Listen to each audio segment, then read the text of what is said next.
बिस्मिल्लाहिर्रहमानिर्रहीम। अस्सलाम वालेकुम। आपने लास्ट टाइम साइंटिफिक नोटेशन का आर्टिकल पढ़ा है और हमने प्रीफिक्सेस का भी उसमें ही स्टडी करना था, लेकिन किसी मिसहैप की वजह से हम प्रीफिक्सेस उसमें स्टडी ना कर सके। तो प्रीफिक्सेस की बात करते हैं जी।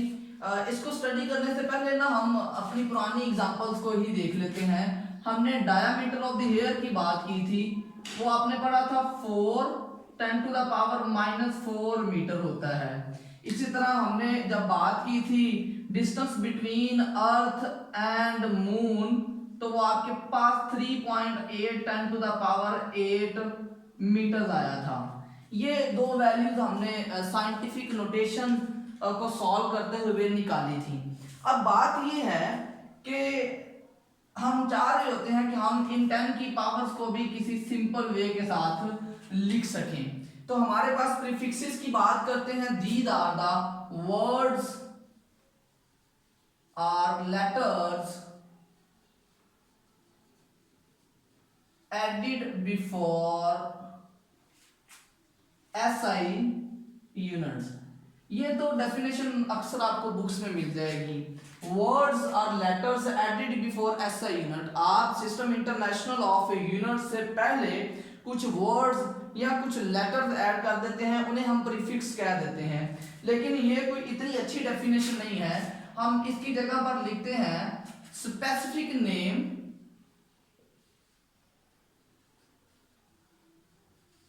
For the power of 10। तो 10 की पावर के जो कुछ मखसूस नेम होते हैं उनको हम कहते हैं प्रीफिक्सेस।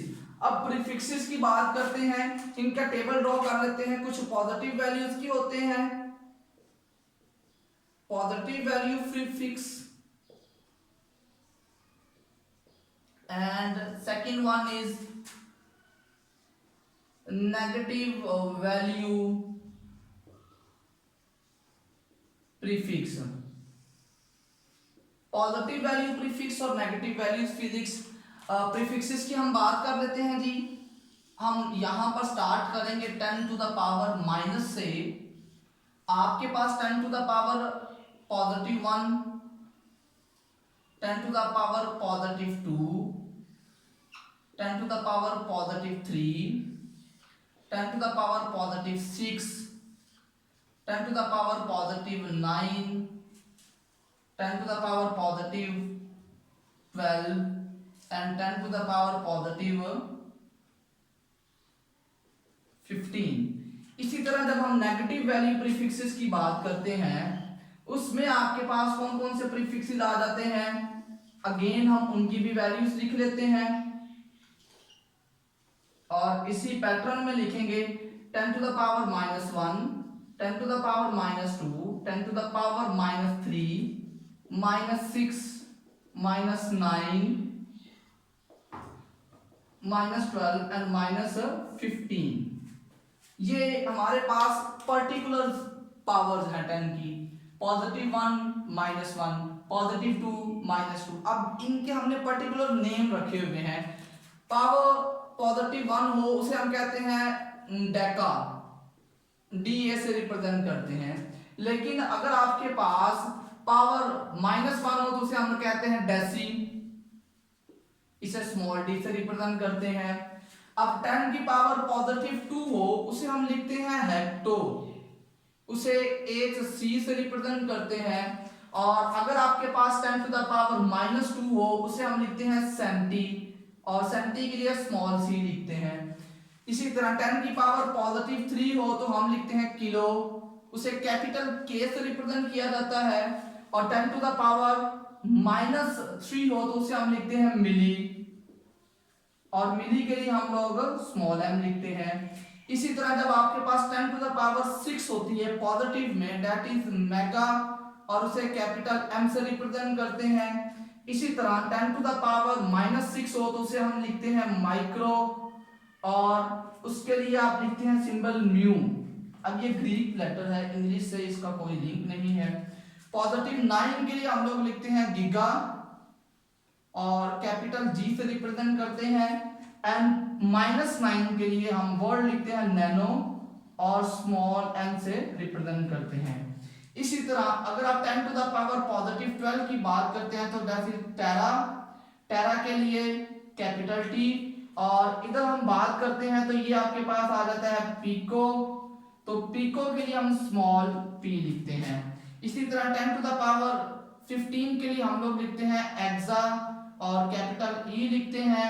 इसी तरह यहाँ पर हम लिखते हैं फेम्टो, और फेम्टो के लिए हम लोग स्मॉल f लिखते हैं।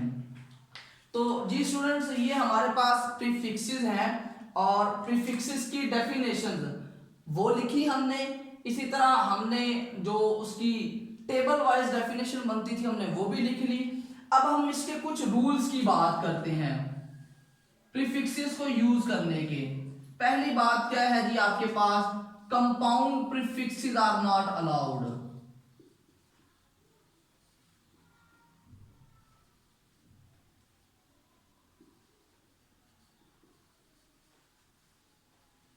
Compound prefixes are not allowed. इससे क्या मुराद है? इससे मुराद ये है, सपोज करते हैं एक स्टूडेंट के पास वैल्यू है 3.6 10 to the power 6 and 10 to the power -6 metres ही हम लिख लेते हैं। अब स्टूडेंट करता ये है कि वो 3.6 लिख लेता है और इसकी जगह पर वो लिखता है मेगा और इसकी जगह पर माइक्रो एंड मीटर। अब यहां पर आपके पास ये कंपाउंड प्रीफिक्सेस आ गए हैं। कंपाउंड प्रीफिक्सेस हमारे पास अलाउ नहीं है। हमने कंप्लीट सॉल्व करने के बाद जो 1 10 की पावर बचेगी उस 1 10 की पावर को इस टेबल के मुताबिक अपना प्रीफिक्स बनाना है। हो सकता है अपना प्रीफिक्स बनाते हुए हमारे पास साइंटिफिक नोटेशन का रूल वायोलेट भी हो जाए, लेकिन अगर हमसे क्वेश्चन ये हो कि आपने उसको प्रीफिक्सेस यूज करते हुए लिखना है तो फिर आप एक टाइम के लिए साइंटिफिक नोटेशंस का रूल भूल सकते हैं। सेकेंडली बात करते हैं जी, अगर आपके पास यूनिट के ऊपर स्क्वायर हो, लाइक आपके पास एरिया की बात करते हैं 2 सेंटीमीटर स्क्वायर। अब ये एरिया आपको गिवन है 2 सेंटीमीटर स्क्वायर। इसमें जो आपके पास ये जो 2 सेंटीमीटर है, ये स्क्वायर जो है वो जस्ट मीटर के ऊपर नहीं है बल्कि सेंटी के ऊपर भी है। लिहाजा आपके पास आ जाएगा 2 सेंटी स्क्वायर मीटर स्क्वायर, तो आपके पास 2 और 10 टू द पावर -2 सेंटी उसका स्क्वायर एंड मीटर स्क्वायर, तो आपके पास रिजल्ट बचता है 2 10 to the power -4 metre square. तो आप जब एरिया को सिस्टम इंटरनेशनल ऑफ यूनिट्स में पुट करते हैं उसके लिए जो ऊपर स्क्वायर होगा आपने उसी स्क्वायर को यूज करते हुए लिखना है। अब कुछ प्रैक्टिस क्वेश्चन है आपके लिए, आपने वो सॉल्व करने हैं। नंबर 1 है, आपके पास 2000 वाट, इस 2000 वाट को हमने प्रीफिक्सेस यूज करते हुए लिखना है। कुछ प्रैक्टिस क्वेश्चंस की बात हो रही है, 2000 वाट है, आपने इस 2000 वाट को प्रीफिक्सेस यूज करते हुए लिखना है। सेकंड, आपने जो एग्जांपल करके आनी है वो 2.5 माइक्रो सेकेंड, इसको आपने लिखना है कॉमन नोटेशन में, कॉमन नोटेशन में लिखना है। इसी तरह अगर हम बात करते हैं तो आपके पास नंबर 3 जो है वो 2500 सेंटीमीटर क्यूब, ये आपके पास एक वॉल्यूम है, आपने इसे कॉमन नोटेशन में साइंटिफिक नोटेशन यूज करते हुए लिखना है। प्लस आपके पास इसका आंसर साइंटिफिक नोटेशन में भी होना चाहिए। एक क्वेश्चन है, बहुत कॉमन क्वेश्चन है जो अक्सर हमारे लिए डिफिकल्टी जनरेट कर रहा होता है, वो क्वेश्चन आप लोगों को मैं एज एन असाइनमेंट दे रहा हूं। Number 4 is your hair